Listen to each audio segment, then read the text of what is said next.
So the transfer window shuts. We can have an overview of all clubs' summer transfer business. And when it comes to Wrexham, we have to say we've never seen anything like this. We have never seen anything like Wrexham's summer transfer window. They have come up after 3 successive promotions and quite literally signed a whole new team, a new goalkeeper, 3 new centre-backs, wing-backs on both sides, 3 central midfielders, 2 second strikers and 2 number 9s.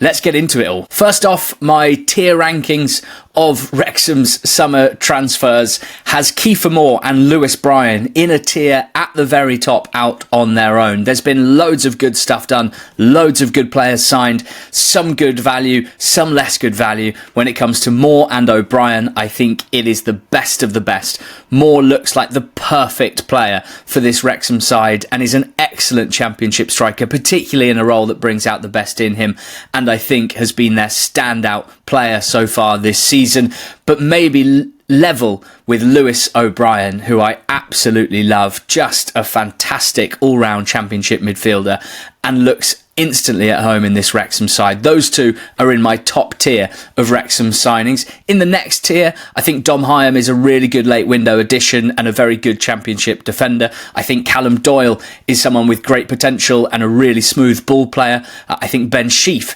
if he can make the pitch consistently, will be excellent, but he hasn't been consistently available for Coventry for 2 seasons or so. You could say the same about Nathan Broadhead, fantastic finisher, but someone that has struggled with the intensity of a long Championship season. Issa Kabore, I expect to be a good solid right wing back for them, and Libby Kakachi has been impressive at left wing back in the games that he's played so far. And in the next tier below, I would have Ryan Hardy, who looks essentially to be a substitute option at best.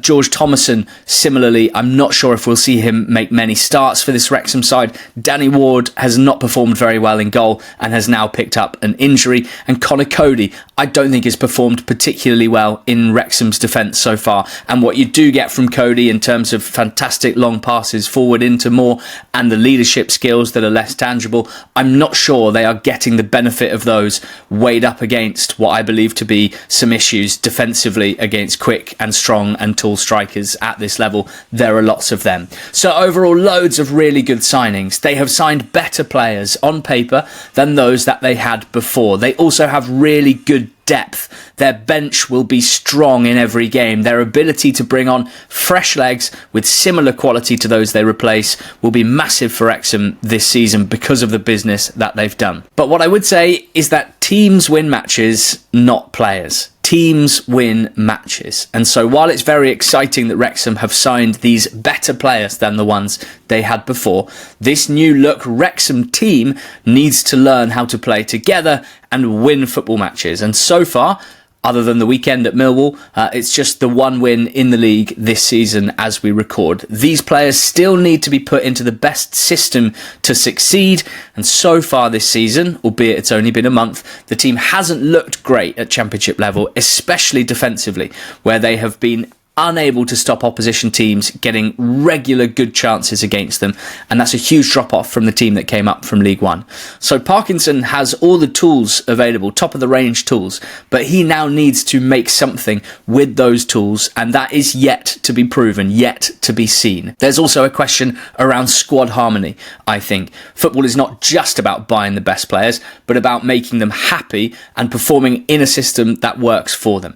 And while it seems like it's still a very happy club and one with huge ambitions and fantastic positive energy, you do worry a little that that loving family feel of the club that the owners have done very well to implement and encourage. Well, if players that come in are treated like superstars and legends for 6 to 12 months and then jettisoned after achieving promotion, I do have a small concern about what that does to the dressing room and the building as a whole.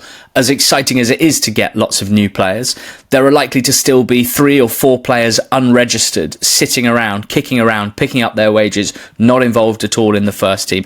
And I think if you have too many of those, it can be difficult for a manager. So can you call this good business from Wrexham this summer? Well, on the one hand, as I've said repeatedly, they've signed excellent players, But business has to take value into account as well. And I'm confident in saying that Wrexham will probably lose money on every signing that they've made over now like a 3 or 4 year period.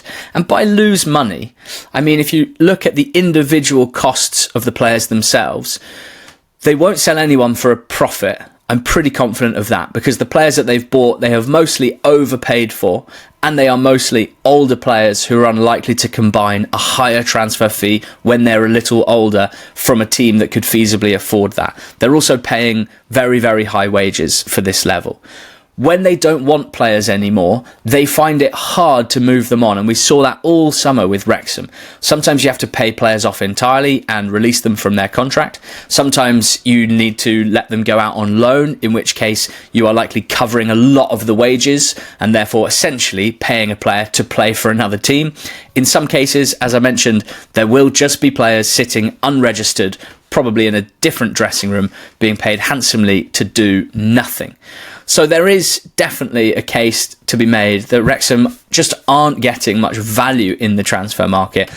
But there's a strong argument to be made that that doesn't matter very much. Wrexham's revenues are eye-watering and we think probably still rising. And you might say if Wrexham keep getting promoted and if they get to the Premier League, all of the transfer fees that have been paid will pay for themselves and more in another huge jump in revenue. But I guess from a neutral's point of view and a journalistic point of view, you have to ask, what if they don't get promoted to the Premier League? Right now, promotion to the Premier League looks very unlikely this season based on the start that they've had and the strength of the league and other teams in it. Next season, they may go again. Will they stick with these players that they've bought this summer? Or will they buy another 5 to 10 new players if they don't achieve promotion? And what will the knock-on impact of that be? I find it fascinating. I don't have all the answers. All I know is that we can't take our eyes off it, and nor can many, many people around the world. DragonSports.co.uk, the best place for Welsh sports news with no ads whatsoever. Subscribe to this channel for more coverage of Wrexham in future weeks and months.